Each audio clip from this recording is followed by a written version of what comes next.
आज हम राजस्थान के ब्लू सिटी यानी कि जोधपुर की बात करने जा रहे हैं। दोस्तों अगर आप जोधपुर जाने का प्लान बना रहे हैं तो ये वीडियो आप लोगों के लिए काफ़ी यूजफुल है, क्योंकि आज की वीडियो में मैं आप लोगों को बताने वाला हूँ कि आपको जोधपुर कैसे पहुँचना है, जोधपुर में हमको कितने दिन का स्टे बनाना चाहिए, जोधपुर में हमको होटल्स कहाँ मिलेंगे और हमको खाने पीने की वहाँ क्या व्यवस्था है, जोधपुर में हमको कब आना चाहिए, सबसे अच्छा और उचित समय कौन सा रहेगा, और जोधपुर में किन किन स्थानों पर हमको घूमना चाहिए और हमारा साधन क्या होगा, मैं स्कूटी लेकर घूमूं या फिर मैं वहाँ के ऑटो टैक्सी के द्वारा घूमूं, और अंत में ये भी जानेंगे कि पूरे जोधपुर को घूमने के लिए आपका एक व्यक्ति का कुल खर्चा कितना लग जाएगा। तो दोस्तों बने रहिए मेरी वीडियो में, एक एक करके इन सारी बातों को मैं विस्तार पूर्वक वर्णन करूंगा, जिससे आपको जोधपुर यात्रा करने के लिए काफी सहूलियत मिलेगी और साथ ही साथ आपका एक परफेक्ट और बजट आइटनरी भी तैयार होगा। तो चलिए दोस्तों सर्वप्रथम बात करते हैं कि हमको जोधपुर कैसे पहुंचना है। दोस्तों जोधपुर पहुंचने के लिए आपके पास 3 ऑप्शन है। पहला ऑप्शन तो है आपका बाई ट्रेन। अगर आपका विकल्प ट्रेन है तो आप जोधपुर रेलवे स्टेशन तक आ सकते हैं। बड़े बड़े शहरों से आपको डायरेक्ट ट्रेन फैसिलिटी मिल जाएगी, और अगर आपको जोधपुर तक का डेस्टिनेशन नहीं मिलता तो उसी के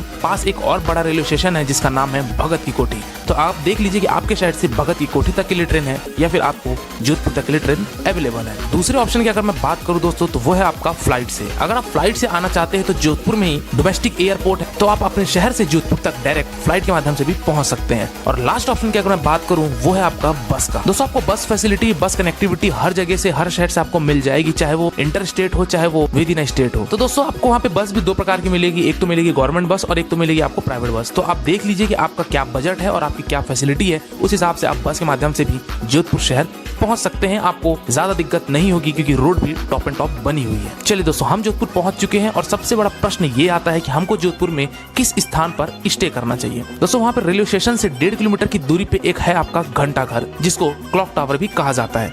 तो दोस्तों कुछ टूरिस्ट तो रेलवे स्टेशन के बाहर ही होटल्स ले लेते हैं, क्योंकि उनको 800, 900, 1000 रुपए में होटल मिल जाते हैं, और कुछ टूरिस्ट आपके घंटा घर के पास स्टे करते हैं। मेरा रिकमेंडेशन ये रहेगा कि आप घंटा घर के पास अपना स्टे बनाइए, क्योंकि घंटा घर वो स्थान है जहाँ पे आपको शॉपिंग, फूड और आपके वहाँ के सबसे लोकप्रिय, सबसे प्रसिद्ध और भारत का लार्जेस्ट फोर्ट कहलाता है जिसका नाम है मेहरानगढ़ फोर्ट। तो दोस्तों आप इसीलिए घंटा घर के पास अपने होटल्स ले सकते हैं। हाँ अगर आपका बजट थोड़ा सा कम है तो आप रेलवे स्टेशन के पास भी ले सकते हैं। 1.5 किलोमीटर कोई बहुत ज्यादा डिस्टेंस नहीं है। तो चलिए दोस्तों अब बात करते हैं कि हमको यहाँ पे स्टे करने के भी 2 ऑप्शन मिलते हैं। पहले ऑप्शन तो ये है कि आप चाहें तो वहाँ पे प्राइवेट होटल्स ले सकते हैं घंटा घर के पास, आपको वहाँ पे 1000 रुपए, 1500 रुपए तक होटल्स आराम से मिल जाएंगे।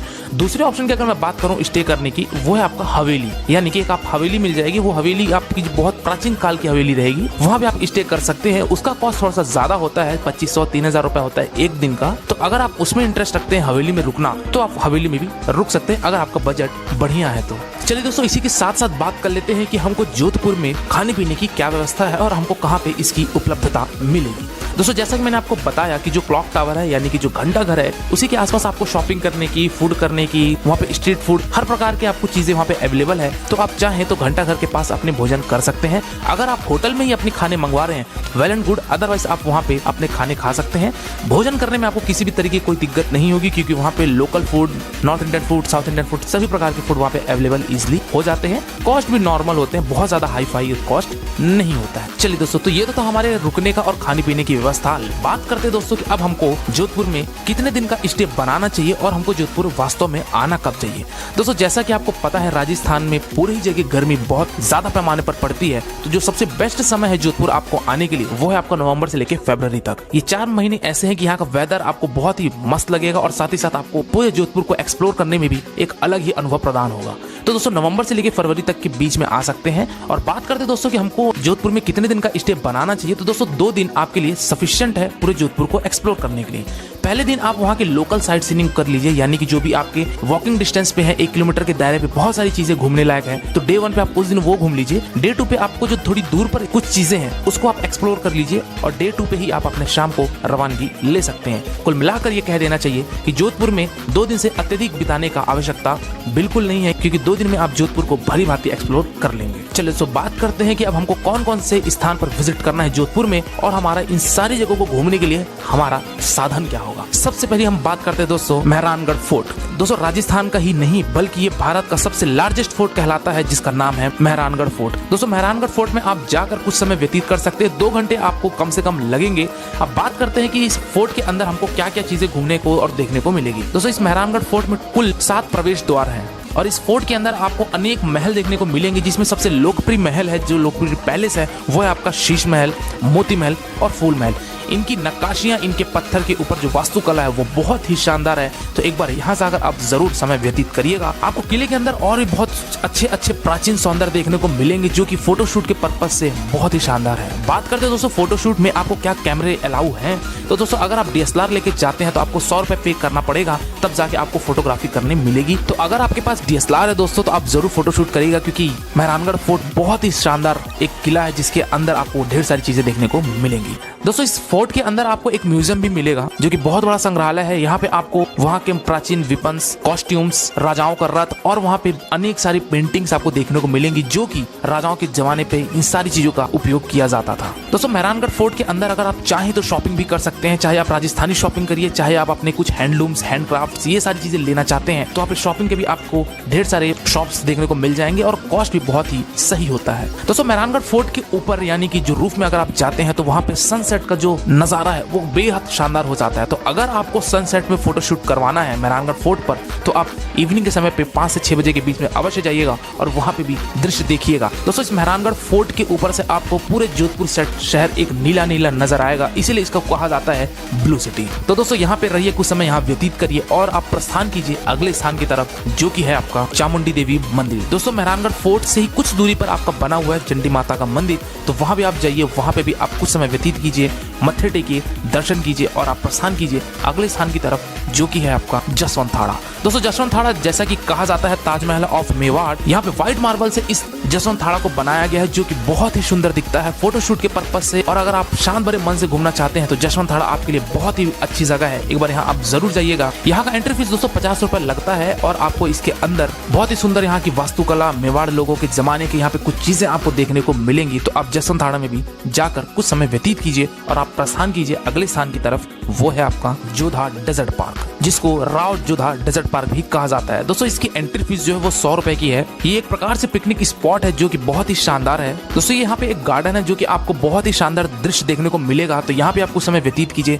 यहाँ पे भी आप आधे 1 घंटे जरूर बिताइएगा, फोटोग्राफी वीडियोग्राफी भी कर सकते हैं, बहुत ही शानदार नजारा देखने को आपको मिलेगा। साथ ही साथ यहाँ से जोधपुर शहर का भी एक शानदार नजारा देखने को जरूर मिलेगा। चलिए दोस्तों अगले स्थान की बात करते हैं, वो है आपका स्टेप वेल स्क्वायर। दोस्तों ये एक प्रकार से आपका यहाँ पे कुंड है, तो यहाँ आप चाहें तो स्नान भी कर सकते हैं। साथ ही साथ यहाँ पे आपको कैफेटेरिया, लंच, फूड सब की फैसिलिटी है। तो अगर आप कपल्स हैं या फिर अगर आप फैमिली के साथ हैं तो इस स्टेप वेल में जरूर जाइएगा, बहुत ही पीसफुल प्लेस है और आपको एक अलग ही अनुभव प्रदान होगा। और अगर आप फूड या फिर लंच करना चाहते हैं तो फिर आप स्टेप वेल स्क्वायर में वहाँ के कैफेटेरिया में जाकर आप भोजन भी कर सकते हैं और साथ ही साथ आप चाहें तो वहाँ पे स्नान भी कर सकते हैं, जो कि अलग ही अनुभव आपको देता है। तो दोस्तों डे 1 पे आप ये सारी जगहों को घूम लीजिए जो कि 1 से 2 किलोमीटर के दायरे पे हैं, वॉकिंग डिस्टेंस पे हैं, और आप उस दिन अपने होटल में रात में स्टे कर लीजिए। डे नंबर 2 पे दोस्तों आपको थोड़ी दूरी पे जाना है, जिसमें से सबसे पहला आपका आता है मंडोर गार्डन।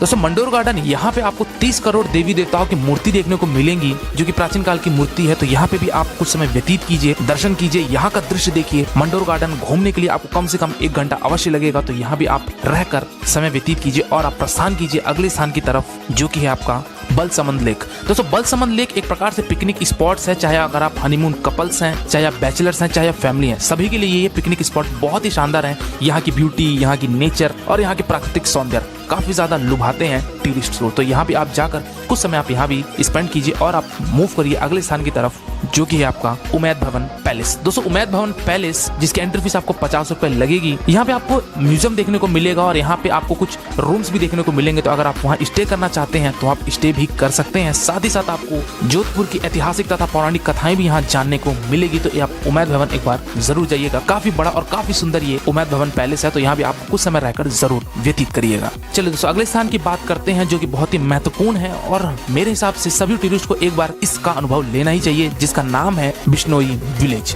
दोस्तों ये बिश्नोई विलेज एक वहाँ पे जोधपुर में एक छोटा सा गांव है जहाँ पे आपको वहाँ के राजस्थानी ग्रामीण की जिंदगी कैसे होती, कैसे उनका दिनचर्या व्यतीत होता है, ये सारी चीजें आपको वहाँ देखने को मिलेगी। तो दोस्तों बिश्नोई विलेज में भी वहाँ पे आपको रहने की व्यवस्था मिल जाती है, एक आपको घर दे दिया जाता है जो कि मिट्टी के घर होते हैं। काफी अच्छा लगता है वहाँ के लोगों के साथ रहना, वहाँ के लोगों से बातचीत करना, आपको एक अलग ही अनुभव मिलता है। और और आपको राजस्थान के बारे में, राजस्थान के वहाँ के कल्चर के बारे में, राजस्थान के वहाँ ग्रामीण लोगों को कैसे वहाँ पे रहन सहन है, इन सब चीज़ों के बारे में जानने को मिलता है। तो अगर आप यहाँ पे बिश्नोई विलेज जाते हैं तो एटलीस्ट आप एक दिन जरूर स्टे भी उनके साथ करिएगा। दोस्तों यहाँ पे कॉस्ट भी आपको ज़्यादा नहीं पड़ती है, 1500 रुपये 2000 रुपये पड़ता है एक दिन का। तो वहाँ पे आप रहकर बिश्नोई विलेज का भी एक आनंद ले सकते हैं, वहाँ के लोगों के साथ आप बैठकर समय व्यतीत कर सकते हैं, अपनी कुछ जानकारी उनके साथ साझा कर सकते हैं और उनसे भी आप बहुत सारी चीजें सीख सकते हैं। तो दोस्तों 2 दिन का ये टोटल आइटनरी था जिसमें आपको जोधपुर के लिए घूमना है। इसके बाद अगर कुछ